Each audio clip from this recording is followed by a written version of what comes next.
산부 예배 나온 여러분들을 축복하고 환영합니다. 요즘 그 또 트로트가 우리 권사님들 많이 보시죠? 다 알고 있습니다. 지금 트로트가 또 유행하고 있던데요. 트로트 가수 중에 남진이라는 분은 원래 이제 크리스찬이고 아마 지금 장로님이 되셨던 거로 기억하는데요. 이 남진이라는 분이 불렀던 노래 중에 비인지게라는 노래가 있습니다. 제가 못 들어지게 부를 수 있지만 시험 들까봐 가사만 읽겠습니다.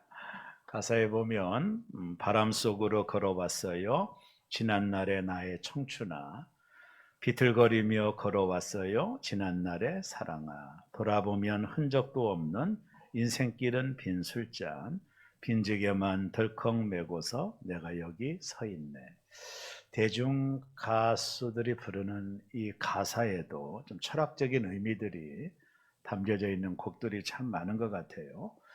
이 빈지게라고 하는 말은 열심히 살아왔지만 지금 와보니 빈지게다, 인생의 빈지게다, 이런 내용을 담고 있는 노래라고 해석이 됩니다.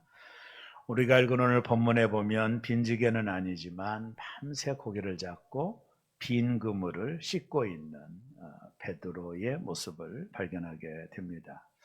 우리가 이 땅을 살면서 열심히 살았지만, 정말로 최선을 다하여 살았지만 인생에 열매가 없을 때 우리는 빈 그물을 만나게 됩니다. 자식을 위해서 평생을 수고했지만 어느 날 자식이 빈 그물처럼 다가올 때 많이 아프고 슬프죠.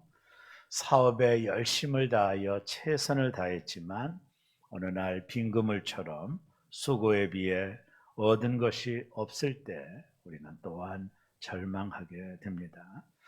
노력한 만큼 결실이 없을 때 누구나 참 낙심에 빠지기가 쉽습니다. 오늘 본문의 베드로도 마찬가지였습니다. 오늘 본문에 소개되고 있는 이 내용을 보면 게네사렛 호수에서 그는 밤새 그물을 던집니다. 이 게네사렛이라는 말이 본래 갈릴리 호수를 가리키는 동일한 단어입니다. 이 갈릴리 호수는 폭이 13km 정도 되고요. 길이가 한 23km 정도 되는, 유대인들이 볼 때 바다라고 하는 말이 맞는 정도로 큰 호수다, 이렇게 보면 됩니다. 이 갈릴리 호수 주변에서 베드로는 고기를 잡는 어부로 평생을 살게 돼요. 지금까지 생업과도 같은 어부 생활을 한 것이죠. 어린 시절부터 어부로 베드로는 살았습니다. 근데 그곳에 이제 예수님이 찾아오시죠. 그런데 이 예수님과의 만남은 그의 인생의 전체를 바꾸는 터닝 포인트가 되는데, 근데 예수님이 베드로를 이때만 처음 본 것은 아닙니다. 누가복음을 기록한 누가는 연대순으로 누가복음을 썼다고 했기 때문에 누가복음 1장부터 성경을 읽다 보면 예수님은 베드로를 몇 번 더 보게 돼요. 오늘 본문 이전에 말이죠. 먼저는 베드로와 안드레가 어느 날 세례 요한이라고 하는 선지자를 따라다녔습니다. 세례 요한의 제자라고 해도 틀린 말은 아닌데요. 어느 날 이 세례 요한이 예수님의 출현을 보고 이렇게 말했습니다. 세상 죄를 지고 가는 한 마리 어린 양을 보라. 그 말은 그분이 메시아라고 하는 말을 하고 있는 거거든요. 그때 베드로와 형제 안드레가 세례 요한의 말을 듣고 그 예수님을 따라갑니다. 이게 처음으로 베드로가 예수님을 만난 시점이에요.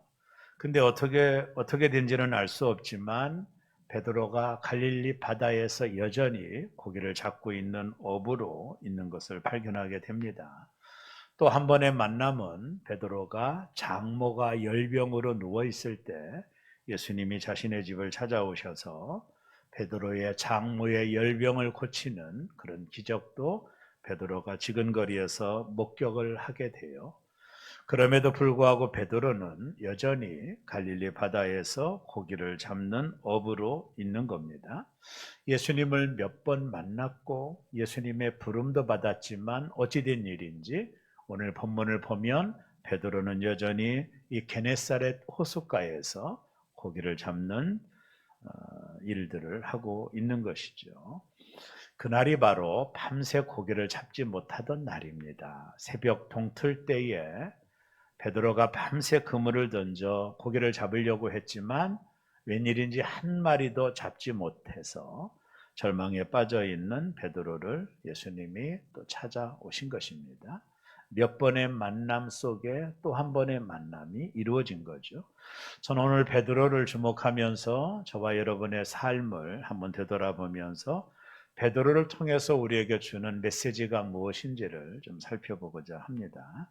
첫째는 실패한 베드로를 먼저 보고자 합니다. 여러분, 베드로가 밤새 그물을 던졌다라는 말이 본문에 기록되어 있죠. 그러나 한 마리도 잡지 못했습니다. 이것은 베드로에게 전혀 색다른 경험입니다. 여러분, 갈릴리 호수를 지금도 가보면 알지만 고기가 많은 곳입니다. 밤새 그물을 던져서 한 마리도 잡지 못한 것은 이런 일은 없는 바다입니다. 호수입니다. 고기가 많기 때문에 이런 일은 드물기보다는 일어나지 않는 일입니다. 그래서 베드로가 밤새 그물을 던져서 고기를 잡지 못함으로 온몸이 피곤하잖아요. 사람이 고기를 좀 많이 잡으면 피곤도 느끼지 못하는데 빈 그물을 계속 던졌으니 베드로가 심신이 약해졌고 피곤했을 것입니다. 베드로는 능숙한 어부입니다. 베드로가 고기를 잡는 것은 취미 생활 정도가 아닙니다. 이것은 자신의 생업이 걸린 문제죠. 그리고 베드로는 어부로서 능숙한 자입니다. 평생 동안 갈릴리 바다에서 고기를 잡던 자입니다. 그런 베드로가 밤새 그물을 던졌는데 한 마리도 잡지 못한 것은 그의 삶 가운데 경험하지 못한 경험입니다.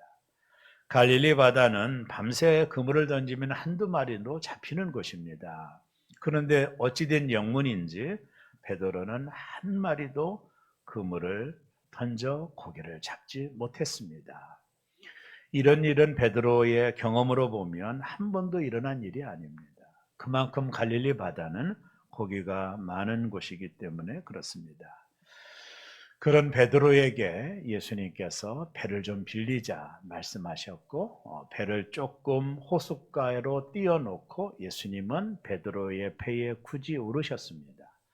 왜냐하면 많은 사람들이 해변가로 몰려왔고 더 이상 어떻게 할 수 없는 상황이었고 그래서 예수님은 베드로의 배를 잠시 빌려 사람들과 거리를 두고 그곳에서 말씀을 전하게 되는 장면입니다.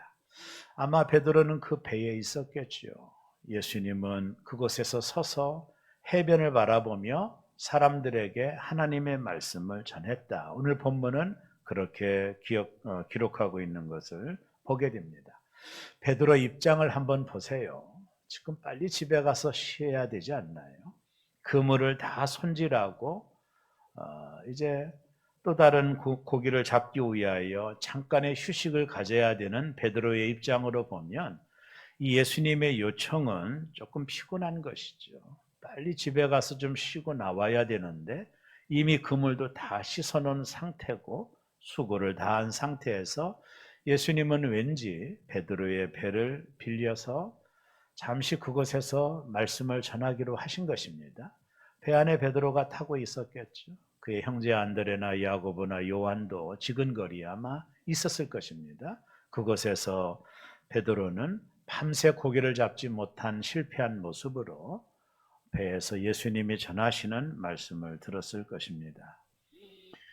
예수님이 베드로를 찾아간 타이밍을 한번 살펴보세요. 그가 고기를 많이 잡은 상태에서 찾아간 게 아닙니다. 한 마리도 잡지 못하는 실패 속에 예수님이 베드로를 찾아오신 것이죠. 예수님은 언제 우리에게 오실까요? 성공할 때일까요? 잘 나갈 때일까요? 아닙니다. 대개는 실패했을 때, 좌절하고 절망했을 때, 그래서 무언가 의지할 것이 필요할 때 예수님은 하나님의 택함 받은 자녀들을 찾아오신다 이런 생각을 많이 하게 됩니다. 저희 가정도 마찬가지였고요. 사람이 실패하게 되고 절망하게 되면 마음이 되게 열려 있는 경우가 참 많습니다. 그래서 C.S. 루이스라는 분이 이런 말을 했습니다. 고난은 우리를 향한 하나님의 확성기다. 고난과 실패는 하나님이 우리를 부르는 확성기다. 이런 표현을 쓴 것을 보면 사람이 고난을 당하고 실패를 겪게 될 때 하나님이 우리를 부르시는 확성기의 때다. 이렇게 표현하고 있는 것이죠. 우리는 본질적으로 너무 평탄하고 평안할 때는 주님을 바라보기가 참으로 어려워요. 내가 잘 나가고 계속적인 성공이 우리 인생에 올 때는 하나님을 찾기가 참 어렵습니다.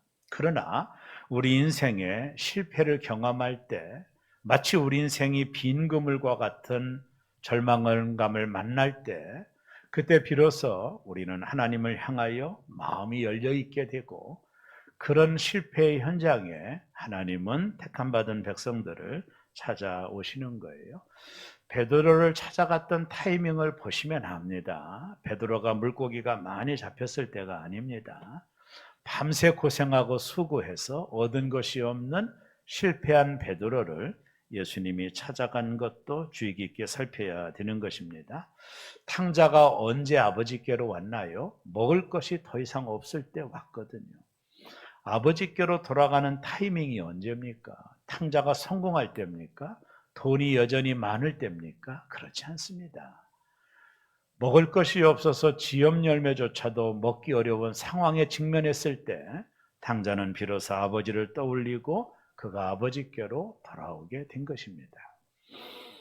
미국의 16대 대통령이었던 링컨 대통령에게 어떤 사람의 질문을 던집니다. 당신은 어떻게 해서 이렇게 존경받는 사람이 되었습니까? 그 비결이 무엇입니까? 라고 질문할 때 아브라함 링컨이 이런 대답을 했어요. 제가 다른 사람들보다 더 많은 실패를 경험했기 때문일 것입니다. 라고 하는 대답을 했거든요. 여러분, 링컨이 대통령 되기까지 어떤 사람은 말하기를 46번의 실패를 했다. 상원의원에 떨어지기도 하고 또 시장에 떨어지기도 하고 수많은 실패를 통해서 에브라함 링컨이 지금과 같은 위대한 대통령이 되었다라고 얘기를 하거든요. 여러분, 축구 좋아하는 분들은 이영표 씨를 기억하실 것입니다. 크리스찬이죠. 그분이 강연 중에 이런 얘기하더라고요. 실패도 하나님이 주시는 기회이며 축복의 과정일 뿐이다. 이런 아주 의미 있는 말을 그가 했습니다. 오늘 베드로의 이 실패는 예수님이 그를 찾아갔던 계기가 되었습니다. 베드로는 고기를 한 마리도 잡지 못한 능숙한 어부로서의 전문가로서 실패하고 있거든요. 그런 베드로를 예수님이 찾아가셨듯이 저와 여러분의 삶의 현장에 빈 그물이 있을 때 주님은 찾아오시는 것이죠. 우리가 성공하고 하는 모든 일들이 잘 될 때는 우리가 하나님을 만나기가 참 어렵습니다, 본질적으로. 그러나 우리 인생의 빈 그물을 만났을 때 그때가 하나님이 우리를 찾으시는 중요한 타이밍이다. 이렇게 보면 됩니다. 그래서 베드로를 찾아가신 예수님이 언제 찾아가셨느냐가 대단히 중요하다는 것을 보게 되는데 베드로가 실패했을 때입니다. 이제 두 번째 순종한 베드로를 좀 살펴보고자 하는데요. 실패한 베드로에게 예수님께서 뜻하지 않는 말씀을 하십니다. 누가복음 5장 4절이 그 본문인데요. 말씀을 마치시고 시몬에게 이르시되 깊은 데로 가서 그물을 내려 고기를 잡으라. 예수님의 이 명령은 베드로의 입장으로 보면 좀 이해하기 어려운 것이에요. 여기서 말하는 깊은 곳이라고 하는 것이 헬라어로 바도스라는 단어를 쓰는데 이 뜻은 가운데라고 하는 뜻도 있습니다. 갈릴리 가운데로, 바다 가운데로 가서 그물을 던지라고 하는 예수님의 명령입니다. 이것은 베드로의 입장으로 보면, 이 전문가 입장으로 보면 이해가 되지 않는 명령입니다. 왜냐하면 그 당시 배는 목선이었거든요. 동력이 없는 목선입니다. 노를 져서 가야 되는 목선입니다. 특별히 깊은 데로 가서 그물을 던지다가 갑자기 바람이 불면 곤란한 상황을 맞이할 수 있는 상황입니다. 더군다나 베드로는 이 깊은 곳에 고기가 없는 것을 전문가인 베드로는 잘 알고 있습니다. 또 밤새 그물을 던져봤고요. 축적된 경험도 있고 또다시 위험을 무릅쓰고 가운데로 가서 그물을 던지기에는 그물도 다 씻어놓은 상태고 잡히지 않으면 또 다른 수고가 따르는 상황을 베드로가 맞이하게 된 것입니다. 더군다나 이 명령을 한 예수님은 목수입니다. 어부가 아니라. 그리고 이 명령을 들은 베드로는 전문가인 어부입니다. 여러분 같으면, 여러분이 어부라면 이 목수의 말을 들을 수 있겠습니까? 듣기 어려운 명령을 예수님이 하신 것이지요. 근데 베드로는 좀 특별한 반응을 보이는 것을 주목해야 되는데요. 오늘 누가복음 5장 5절에 보면 성경은 이렇게 기록되어 있습니다. 시몬이 대답하여 이르되 선생님 우리들이 밤이 새도록 수고하였으되 잡은 것이 없지만은 말씀에 의지하여 내가 그물을 내리이다 하고. 어부들은 본성으로 압니다. 이곳에 그물을 던져서 고기가 없으면 다른 곳으로 이동을 하죠. 소위 고기가 많은 지역을 이동을 하는 것이 어부들이 고기를 잡는 방법이거든요. 그러니까 베드로는 깊은 데도 가봤을 것이고 낮은 곳도 가봤을 것이고 잡히지 않으니까 계속해서 그물을 던졌을 거라고 봐요. 근데 한 마리도 잡지 못한 상황입니다. 근데 예수님이 깊은 데로 가서 그물을 던지라고 하는 이 말은 베드로의 경험을 가지고 보면 받아들이기가 어려운 이야기입니다. 근데 베드로가 이렇게 말하거든요. 선생님, 우리들이 밤이 새도록 수고하였으되. 베드로는 예수님을 선생님이라고 부르고 있습니다. 랍비라고 부르는 것을 주목해 보시고요. 그리고 밤이 새도록 수고하였으되 잡은 것이 없지만은 말씀에 의지하여 내가 그물을 내립니다라면서 깊은 곳으로 가고 있거든요. 자, 이 말은 우리에게 주는 상징의 의미가 뭘까요? 베드로는 목수이신 예수님의 말을 듣고 간 게 아니라는 겁니다. 목수가 하는 말은 틀렸다라는 거예요. 깊은 곳은 고기가 없다라는 걸 베드로도 압니다. 그러나 베드로가 순종하며 갔던 이유가 뭐냐면 그 말씀을 하신 예수님의 말씀을 의지했다라는 거예요. 베드로 자신, 예수님은 목수고 그분이 한 말은 신빙성이 없지만은 그분이 내가 볼 때 참다운 선지자처럼 보이니 당신이 하신 말씀을 듣고 간다라고 말하고 있는 겁니다. 그래서 베드로는 깊은 곳을 가서 그물을 던지게 되는 것입니다. 목수의 말을 듣고 간 게 아닙니다. 목수의 말은 틀렸거든요. 자기는 어부입니다. 그러나 내가 볼 때 아주 훌륭한 선생같이 보이니 당신이 하셨던 말씀을 따라 내가 그물을 던진다라면서 자신이 그물을 던지는 이유를 분명히 말하고 있는 겁니다. 당신은 목수고 나는 어부인데 당신이 목수로 한 말을 듣고 가는 게 아니라 당신은 내가 볼 때 위대한 선지자 같으니 당신이 하신 말씀을 따라 내가 간다라고 하는 말을 베드로가 하고 있는 것입니다. 그래서 베드로는 깊은 곳에 가서 그물을 던진 것입니다. 자, 그때 어떤 일이 벌어집니까? 누가복음 5장 6절은 이렇게 본문이 설명하고 있죠. 그렇게 하니 고기를 잡은 것이 심히 많아 그물이 찢어지는지라. 베드로가 그렇게 하니, 순종하니 고기를 잡은 것이 심히 많아 그물이 찢어지는 것이다. 순종이 뭘까요? 오늘 이 부분을 여러분들이 잘 이해하셔야 되죠. 순종이 뭡니까? 이해가 돼서 하는 게 아닙니다. 베드로가 이해했다면 순종하기 어려워요. 깊은 데는 고기가 없는 걸 베드로는 압니다. 그럼 베드로가 왜 순종했어요? 자신의 전문적인 노하우를 내려놓고 순종한 이유가 뭘까요? 이게 대단히 중요합니다. 순종이 뭘까요? 이해가 되어서 하는 게 아닙니다. 그건 과학이죠.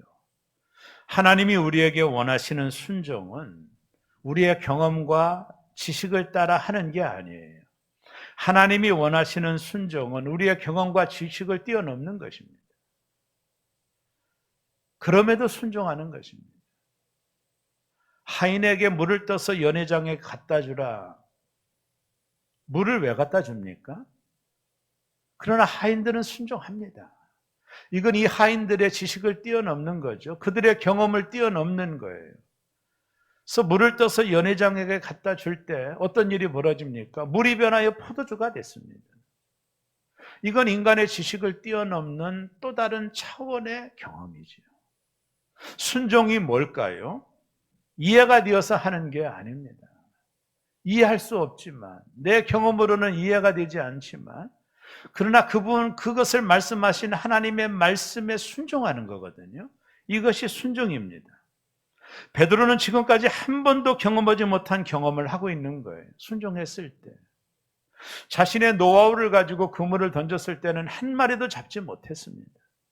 그러나 예수님의 말씀, 다시 깊은 데로 가서 그물을 던지라고 하는 말이 베드로에게는 이해가 되지 않는 말이에요. 자신의 어부 인생 속에서는 받아들이기 어려운 이야기입니다.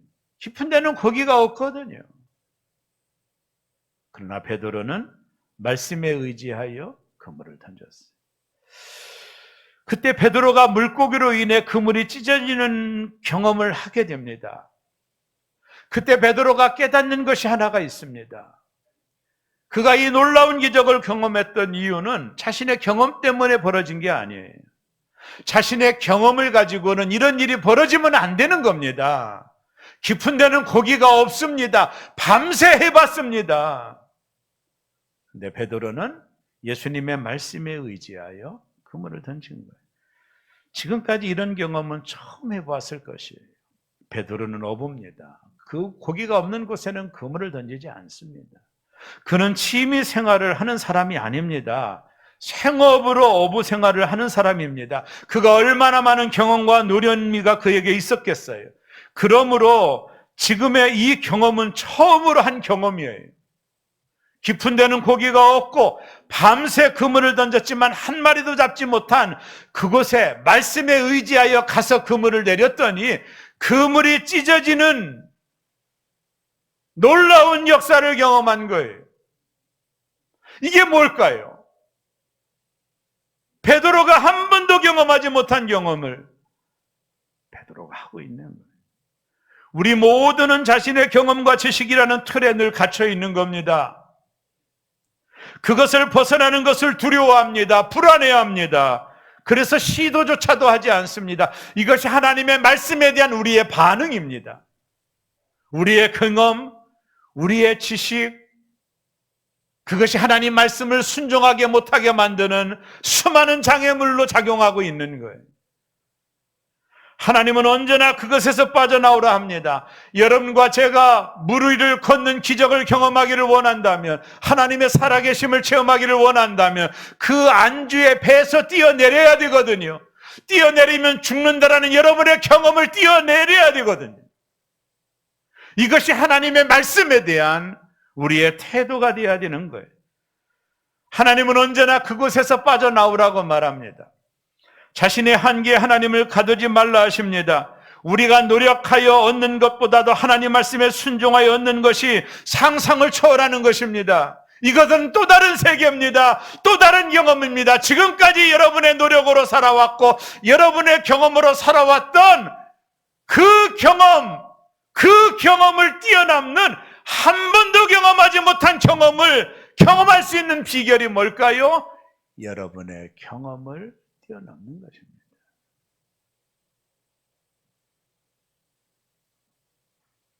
하나님 말씀에는 모든 것을 가능케 하는 에너지가 있어요. 물론 이 땅의 논리로는 설명이 되지 않아요. 우리는 1 더하기 1은 2라고 믿어요. 그렇죠? 그러나 말씀을 합니다. 성경은 말씀합니다. 1 더하기 1이 100도 될 수 있다는 것. 이것이 하나님의 말씀 안에 있는 소위 에너지라는 겁니다. 이 하나님의 말씀은 모두 다 불가능한 일을 가능하게 했습니다. 여리고 성을 무너뜨릴 때도 하나님의 말씀을 따라 순종할 때 역사가 일어났습니다.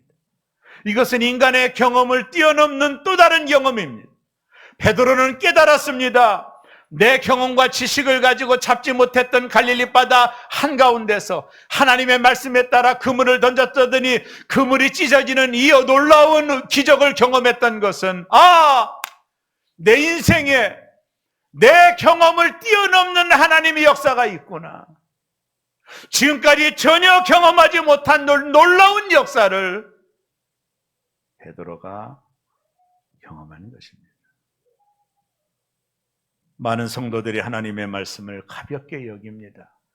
고리타분한 할아버지가 하는 말처럼 듣습니다. 그래서 무시하기도 하고 관심조차도 갖지 않습니다. 그저 하나님의 말씀은 내 마음에 위안을 주는 정도로 치부해버리고 맙니다. 언제나 어디서나 들을 수 있는 싸구려 위로 정도로 하나님 말씀에 우리는 반응합니다. 많은 성도들이 하나님의 말씀이 능력이 있다는 걸 잘 모릅니다. 그래서 순종하기를 꺼려합니다. 성도가 성도다운 삶을 살려면 하나님의 말씀을 따라 순종하는 삶이 되어야 되는 거예요. 그래야 우리가 한 번도 경험하지 못한 하나님의 역사를 그때 비로소 만나게 되어지는 것입니다.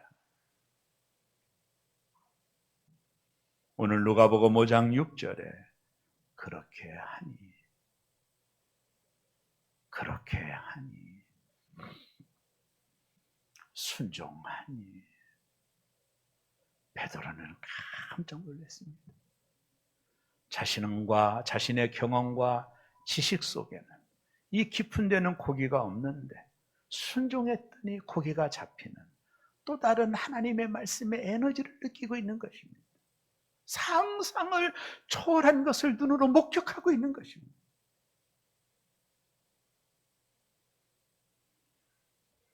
그렇게 하니 베드로는 자신의 경험과 지식을 내려놓고 하나님의 말씀을 붙들고 깊은 곳으로 간 것입니다. 여러분과 저도 가야 되는 것입니다. 말씀에 순종해야 되는 것입니다. 왜요? 하나님의 말씀은 에너지입니다. 하나님의 말씀으로 세상을 창조하셨습니다. 그 말씀에는 불가능한 일이 없는 것입니다. 그것은 우리가 전혀 경험하지 못한 또 다른 경험이 되는 거예요. 이게 믿음의 히스토리, 역사인 것입니다. 마지막 세 번째 베드로는 사명을 갖는 베드로예요.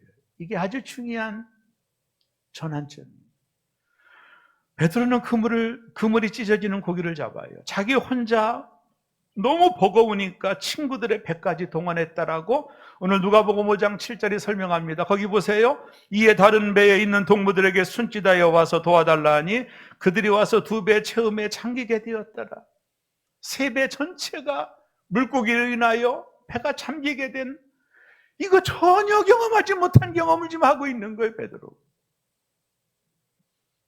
순종의 결과는 상상을 초월했어요. 그물이 찢어질 정도로 가득 걷어 올린 물고기는 한 배로 부족해서 두 배에 나누어 실어야 될 정도예요. 그 당시 배의 크기로 볼 때 4분의 3톤에 해당되는 물고기를 잡은 겁니다. 이는 2주 동안 14일 동안 잡아야 되는 물고기를 한 번에 잡은 어획량이었습니다. 한번 생각해 보세요. 베드로의 입장을 보세요. 만약에 베드로가 예수님에게 예수님 이제부터 동업합시다. 주님은 어디 던지라고 얘기하고 나는 그물 던지고 던질수록 잡히니까 이럴 수도 있는 상황 아닙니까? 그렇게 됐다면 베드로는 갈릴리의 부자가 됐을 거예요.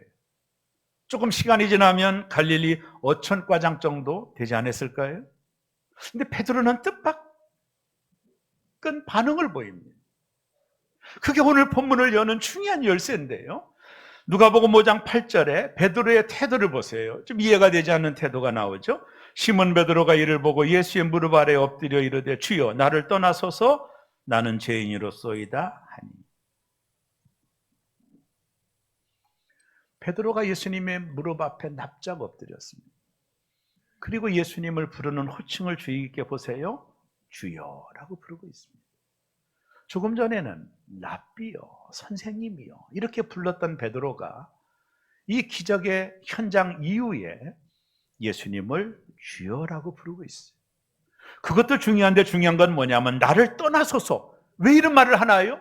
나는 죄인입니다. 아니 뭐 죄인이라고 얘기했나요 예수님이? 왜 예수님을 떠나달라고 했을까요? 이것은 바다를 알면 이해가 돼요. 여러분 어부들은 바다에는 신이 있다고 믿었어요. 오래전부터. 제가 바닷가에서 한 16년 목회하다 왔는데요. 어부들이 고기를 잡을 때면 항상 고사를 지냅니다. 지금도 동일합니다. 배 앞에다가 놓고 돼지머리 뭐 등등 고사를 지내요. 왜냐하면 이 어부들은 바다에 신이 있다고 믿는 거예요. 그래서 이 신을 달래야 고기도 많이 잡을 수 있고 그리고 사고도 없다라고 하는 소위 민간신앙이 있어요. 바다에는 신이 있다고 믿은 거예요. 이건 역사적으로도 많은 유래가 있는데요. 그리스도인들은 바다의 신을 포세이돈이라고 하거든요. 바다를 다스리는 신이라고 믿는 겁니다. 로마 사람들은 바다의 신을 넵툰이라고 말합니다. 넵툰. 이게 바다의 신이거든요. 그리고 갈릴리 지역에 있는 이 호수에도 바다의 신이 있다고 믿었는데 유대인들은 그 신을 얌이라고 해요. 얌. 이 갈릴리 호수에도 얌이라는 신이 있다라는 거예요. 바다라고 하는 상징적인 의미가 거기는 분명히 우리가 알지 못하는 어떤 신이 존재한다라고 고대 사회 때부터 바다를 그렇게 바라봤거든요. 더군다나 요한계시록에 보면 이 바다에서 사단인 용이 나오잖아요. 그리고 제자들이 풍랑을 만났을 때 바다 위를 걸어오시는 예수님을 보고 유령이라고 말했던 이유도 바다에는 신이 있다라고 하는 것을 깔고 있는 거거든요. 자, 이런 마인드와 백그라운드가 있었던 베드로와 그 동료들을 놓고 한번 설명을 해보세요. 자, 베드로가 활동했던 게네사렛 호수는 고기가 많은 것입니다. 밤새 그물을 던졌는데 한 마리도 잡지 못하는 것은 이게 기적이거든요. 이런 기적은 없습니다. 한 마리라도 잡히는 겁니다. 그만큼 고기가 많은 겁니다. 근데 베드로는 한 마리도 잡지 못했습니다. 누군가가 잡지 못하게 한 것이죠. 베드로는 감각적으로 그걸 아는 겁니다. 근데 예수님이 오셔서 깊은 데로 가서 그물을 던지라고 했어요. 베드로는 깊은 데 가서 그물을 던졌습니다. 근데 얼마나 많은 고기가 잡혔던지 2배에 잠기게 될 정도로 고기를 잡은 거예요. 자, 베드로의 입장으로 한번 생각해 보세요. 아, 내가 한 마리도 잡지 못하는 이 상황. 여기는 한 마리도 잡지 못할 상황이 아니거든요. 고기가 많으니까. 한 마리도 잡지 못하게 한 분도 이분이었구나. 또 그물이 찢어질 정도로 고기를 찾게 한 분도 이분이라고 하는 사실을 인지한 순간에 이분은 신이다. 신이 아니면 이런 일이 일어날 수 없다라고 베드로는 감각적으로 아는 겁니다. 그래서 무릎을 꿇은 겁니다. 그리고 나는 죄인이라며 나를 떠나달라고 말한 것입니다. 이 신적인 예수님의 권위 앞에 어부인 베드로는 아는 겁니다. 이게 안 잡히고 잡히는 것은 누군가가 하지 않으면 이런 일이 벌어질 수 없다는 걸 베드로는 경험을 통해 아는 겁니다. 이분이 그렇게 한 것을 아는 겁니다. 우연이 아니라는 걸 아는 겁니다. 그리고 예수님의 발 앞에 무릎을 꿇는 거죠. 그분의 신적인 권위 앞에 베드로가 굴복한 겁니다. 그때 예수님께서 누가복음 5장 10절에 이렇게 말씀합니다. 무서워 말라, 이제 후로는 내가 사람을 치하리라. 베드로의 축복은 많이 잡은 고기에 있지 않아요. 그렇다면 그가 예수님을 떠나라고 하지 않았겠죠. 베드로는 거기에 축복이 있다고 믿지 않았어요. 이 순간에 베드로의 진정한 축복은 그가 받은 사명에 있습니다. 그가 갈릴리에서 이렇게 고기를 많은 잡아가 된들, 그가 예수님을 따라가지 않았다면 베드로는 일개 어부에 불과하고 이름도 없이 빛도 없이 갈릴리의 어느 무덤에 묻혔을 거예요. 사람들은 베드로를 알 수가 없습니다. 지금의 베드로, 전 세계 사람들이 알고 있는 이 베드로를 사람들은 알 수가 없습니다. 갈릴리의 어부로 그렇게 이 땅을 마감했을 사람에게 예수님은 그에게 사명을 줬습니다. 내가 사람을 치하리라. 이제부터는 사람을 치하리라는 이 엄청난 미션을 베드로에게 줄 때 베드로와 그의 형제들이 어떻게 반응했죠? 누가복음 5장 11절에 그들이 베드로를 육지에 대고 모든 것을 버려두고 예수를 쫓습니다. 예수님의 거룩한 부름에 이들이 과감히 순종합니다. 그 이후로 한 번도 베드로는 갈릴리로 가서 고기를 잡지 않습니다. 사명을 받은 것입니다. 여러분, 소명과 사명이 있어요. 잘 들으세요. 소명은 많은 사람들 가운데 저와 여러분을 콜링한 거예요. 부르신 거예요. 하나님의 자녀로 부르신 것을 소명이라고 말하고, 근데 하나님 우리를 부르신 목적이 있을까요? 그냥 천국에만 보내려고 불렀을까요? 여러분처럼 소중한 분들을? 아닙니다. 우리에게 사명을 주기 위하여 불렀는데 그걸 우리가 미션이라고 말합니다. 성도는 모두 다 이 소명과 사명 가운데 있는 거예요. 이걸 아셔야 돼요. 예수님은, 하나님은 여러분의 배에 그물이 가득 찬 것을 그렇게 원하지 않아요. 그게 목적이 아닙니다. 여러분 이 땅을 성공하고 출세하고 갈릴리 어촌계장이 되는 걸 원하지 않아요. 정말로 원하는 것은 여러분을 부르신 하나님이 주신 미션 때문이에요. 우리 모두는 이 사명으로 인하여 부름받은 거예요. 바울이 사도행전 20장 24절에 이런 고백을 합니다. 나의 달려갈 길과 주 예수께 받은 사명 곧 하나님의 은혜의 복음을 증언하는 일을 마치려 하면은 나의 생명조차 조금도 귀한 것으로 여기지 아니하노라. 내가 달려갈 길과 주 예수께 받은 사명, 그것을 위해서 나는 달려간다. 여러분의 인생에 달려갈 길이 있나요? 뭐 때문에 달려가십니까? 뭐 때문에 그렇게 바쁘십니까? 여러분의 빈 그물에 고기가 채워지는 것 때문에 바쁘신 거예요. 예수님 말씀하십니다. 사람을 낚는 어부가 되라는 것입니다. 아이들을 가르치는 교사는 그 학습의 현장에서 아이들을 낚는 어부가 되라는 거예요. 가정에서 주부는 아이들을 키우고 그 가정 생활에서 어부가 되라는 거예요. 사업하는 분들은 사업의 현장 속에서 사람을 취하는 어부가 되라는 거예요. 이것이 우리가 달려갈 길인 것입니다.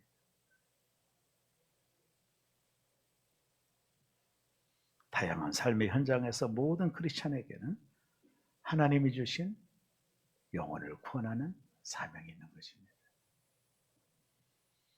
우리 교회가 50일 범전도 축제를 해요. 또 그냥 구경하는 분들이 대다수입니다. 왜 또 하나 바쁜데? 대신자를 적어내시고 한 명이 한 명을 구원하는 일을 하세요. 말씀을 준비하는 동안에 성령의 감동이 있었어요. 야, 성도들 전도시켜라. 저들이 하나님 나라에 쓸 때 부끄럽지 않게 해라.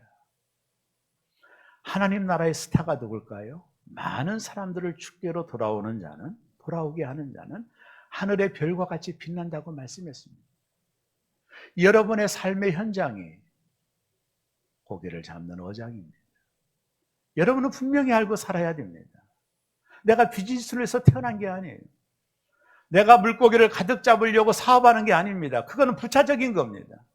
여러분이 있는 그곳에서 사람을 낚는 어부가 되라고 여러분을 불러주신 것입니다. 이것이 내가 달려갈 길입니다. 그렇게 될 때 여러분은 하늘의 별과 같이 빛나게 될 것입니다. 이걸 또 전도한다고 그렇게 하지 마세요. 여러분 지금까지 예수 믿어서 몇 명을 전도해 보셨습니까? 한 명이라도 전도해 보셨나요? 도전을 받으십시오. 여러분이 충성하고 봉사하고 헌신하는 거 다 좋아요. 근데 하나님이 정말 원하시는 것, 여러분들이 큰아들처럼 아버지 잘 섬기고 집안일 잘하고 농사 잘 짓고 아주 좋아요. 큰아들이 놓치는 게 뭘까요? 집 내간 둘째 아들을 기다리는 아버지의 마음을 몰랐어요. 이게 큰아들이 더 큰 탕자가 된 겁니다. 먼저 믿은 우리가, 아버지는 늘 동구밭에서 집 나간 둘째 아들을 기다리고 있는데 우리는 아버지를 열심히 한다고 아버지 마음을 모르고 살아간다면 우리가 집안에 있는 탕자 아닐까요? 이번에 하늘의 별과 같이 빛나는 새로운 교회 성도들이 되기를 원합니다. 하나님이 나에게 주신 은혜입니다. 새로운 교회 교인들 전도시켜라. 하늘의 별과 같이 빛나게 해라. 그게 너에게 준 사명이다. 우리가 처한 곳곳에서 어디에 있든지 간에 나는 이 미션을 받았다라고 하는, 사람을 낚는 업으로 하나님이 나를 부르셨다라고 하는 이 정체성을 잃어버리지 말고 내가 있는 곳에서 사람을 낚는 이 사명을 잘 감당하셔서 하나님 앞에 서는 날 하늘의 별과 같이 빛나는, 여러분의 이름이 모든 사람에게 반짝반짝 빛나는 그런 영광된 저와 여러분 되어지시기를 주의 이름으로 축원합니다. 옆에 계신 분에게 해보세요. 전도해야 되겠군요. 해보세요. 자, 새끼손가락 들으세요. 이번에 한 분을 또 잊어버리셨네요. 119가 뭐예요? 한 분이 한 분을 구원하자입니다. 자, 약속하겠습니다. 약속했죠? 도장 찍어요. 스캔 떠요. 할렐루야. 찾아보세요.